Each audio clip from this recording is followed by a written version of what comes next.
Hello बच्चों आज जो आपका पॉइंट स्टार्ट किया जाएगा वो है आर्टिकल नंबर 13.4 विद्युत मोटर इलेक्ट्रिक मोटर।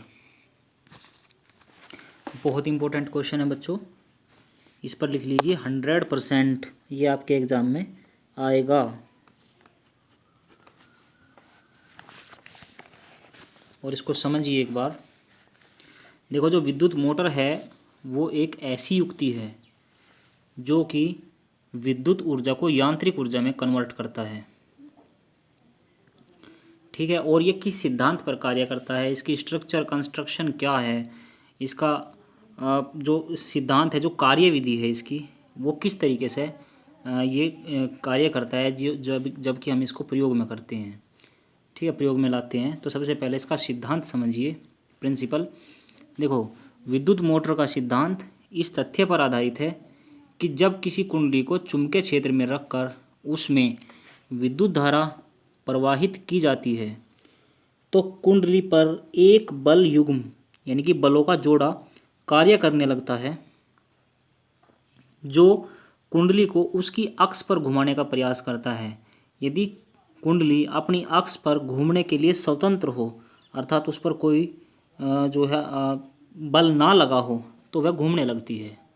तो ये इसका एक प्रिंसिपल है, इस सिद्धांत पर ये कार्य करता है। अब इसकी संरचना समझ लीजिए, कंस्ट्रक्शन।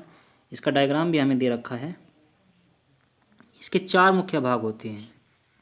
विद्युत मोटर के चार मुख्य भाग होते हैं। सबसे पहला होता है क्षेत्र चुंबक, जिसको कि हम फील्ड मैग्नेट बोलते हैं। देखो, यह एक शक्तिशाली स्थायी चुंबक होता है जिसके ध्रुव खंड N और S हैं। ये दो चुंबक हैं, एक है N और एक है S। इनको दोनों को बोलते हैं क्षेत्र चुंबक। यदि कुंडली आयताकार है तो चुंबक के ध्रुव भी आयताकार होते हैं, परंतु यदि कुंडली वृत्ताकार है तो चुंबक के ध्रुव अवतलाकार होते हैं। ठीक है, ये हमारी कुंडली ये है ABCD।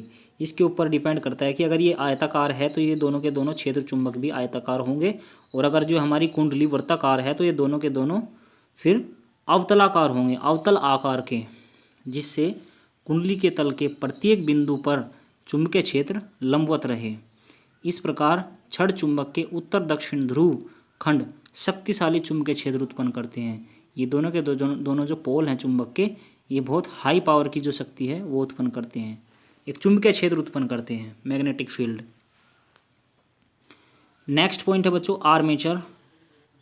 यह तांबे के विद्युत रोधी परत चढ़े हुए तार के अनेक फेरों वाली एक आयताकार कुंडली ABCD होती है। ये वाली कुंडली ABCD, इस पर तांबे के तार के बहुत सारे विद्युत रोधी परत चढ़ी हुई होती हैं।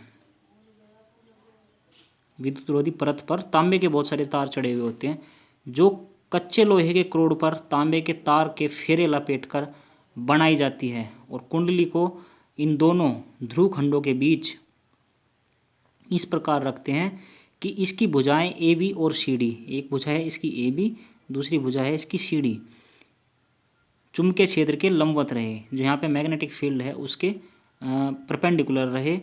कुंडली चुंबक के ध्रुवों NS के बीच घूमती है, इन्हीं के बीच में घूमती रहती है, और इस प्रकार आर्मेचर विद्युत ऊर्जा को यांत्रिक ऊर्जा में परिवर्तित करती रहती है। जो आर्मेचर घूम रही है कुंडली, वो विद्युत ऊर्जा प्राप्त करके उसको यांत्रिक ऊर्जा में कन्वर्ट कर देती है। ये इसकी स्ट्रक्चर है, और समझिए।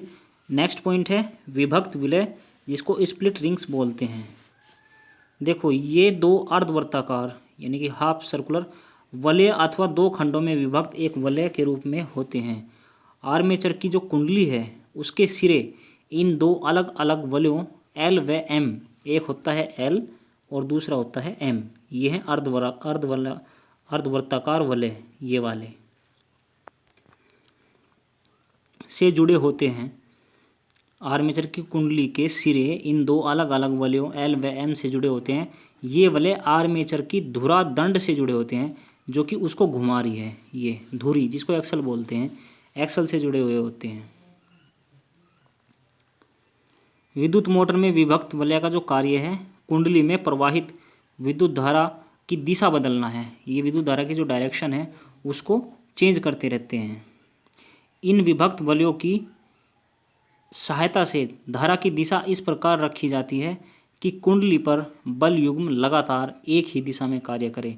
जो यहाँ पे बल युग्म कार्य कर रहा है वो लगातार वन डायरेक्शन में चलता रहे, जिससे कुंडली एक ही दिशा में घूमती रहे। तो कुंडली बराबर एक ही दिशा में घूमती रहेगी। नेक्स्ट पॉइंट है ब्रूस। ये देखिए विभक्त वलय जो L व M हैं, कार्बन की बनी दो पत्तियां B1 व B2 को स्पर्श करते हैं। यहाँ पर दो पत्तियां हैं, एक तो है B1 और एक है B2। इनको स्पर्श करते हैं, इन्हें ब्रूस कहते हैं। इनको दोनों को क्या बोलते हैं? ब्रूस बोलते हैं। ये इलेक्ट्रिसिटी ले रहे हैं यहाँ से। इन ब्रूसों का संबंध दो संयोजक पैंचों से करके, दो पैंचों से संबंधित कर देते हैं। इन्हें पैंचों से करके इनके बीच एक बैटरी लगा देते हैं। यहाँ पर एक बैटरी लगा दी गई और एक ब्रूस से विद्युत धारा कुंडली में प्रवेश करती है तथा दूसरे ब्रूस से विद्युत धारा बाहर निकल जाती है। एक ब्रूस से तो कुंडली में प्रवेश करेगी और दूसरे से बाहर निकल जाएगी।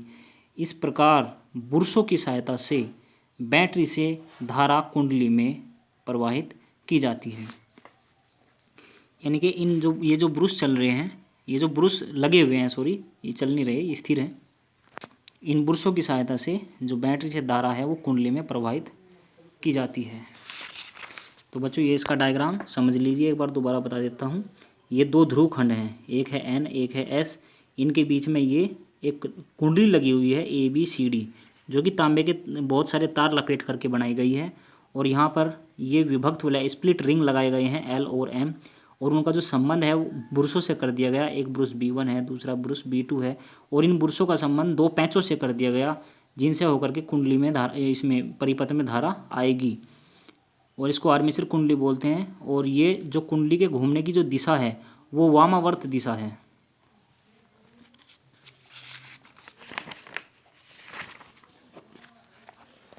नेक्स्ट पॉइंट समझिए बच्चों, कार्यविधि, वर्किंग प्रोसीजर, यानी कि कार्य कैसे किया जाता है। यहाँ पर देखो, जब बैटरी से कुंडली में विद्युत धारा प्रवाहित करते हैं तो भुजा AB में धारा A से B की ओर और भुजा CD में धारा C से D की ओर प्रवाहित होती है। तो फ्लेमिंग के बाएं हाथ के नियम से कुंडली की भुजाओं AB तथा CD पर क्रमशः नीचे की ओर तथा ऊपर की ओर बराबर परंतु विपरीत दिशा में दो बल कार्य करने लगते हैं। ये दोनों बल एक बल युग्म बनाते हैं, बलों का एक जोड़ा बनाते हैं, जिसके कारण कुंडली वामावर्त दिशा में घूमने लगती है और कुंडली के साथ उसके सिरों पर लगे जो स्प्लिट रिंग्स हैं वे भी घूमने लगते हैं। आधे घूर्णन के बाद ब्रूस B1 का संपर्क विभक्त वलय M से तथा ब्रूस B2 का संपर्क विभक्त वलय L से हो जाता है। अब कुंडली में धारा DCBA के अकॉर्डिंग बहती है। अब भुजा DC पर ऊपरी मुखी बल यानी कि ऊपर की ओर लगने वाला, भुजा BA पर अधोमुखी बल यानी कि नीचे की ओर लगने वाला बल कार्य करता है और कुंडली वामावर्त घूर्णन करती रहती है। इस प्रकार इन विभक्त वलयों की सहायता से धारा की दिशा इस प्रकार रखी जाती है कि कुंडली पर बल युग्म लगातार एक ही दिशा में कार्य करे, अर्थात कुंडली एक ही दिशा में घूमती रहे। तो कुंडली की घूर्णन गति का उपयोग कुंडली से जुड़ी शाफ्ट द्वारा वैद्युत उपकरणों को चलाने में किया जाता है और इस प्रकार विद्युत मोटर द्वारा विद्युत ऊर्जा को मैकेनिकल एनर्जी यानी कि यांत्रिक ऊर्जा में कन्वर्ट कर दिया जाता है। इसके उपयोग देख लीजिए। विद्युत मोटर का उपयोग बिजली के पंखे, जल पंप, आटा चक्की, कंप्यूटर, MP3 प्लेयर एवं अन्य विद्युत उपकरणों को चलाने में होता है। व्यावसायिक मोटरों में स्थायी चुंबक के स्थान पर विद्युत चुंबक का प्रयोग किया जाता है। नेक्स्ट पॉइंट है बच्चों आपका विद्युत चुम्बकीय प्रेरण। यहाँ से आपको बाद में पढ़ाया जाएगा।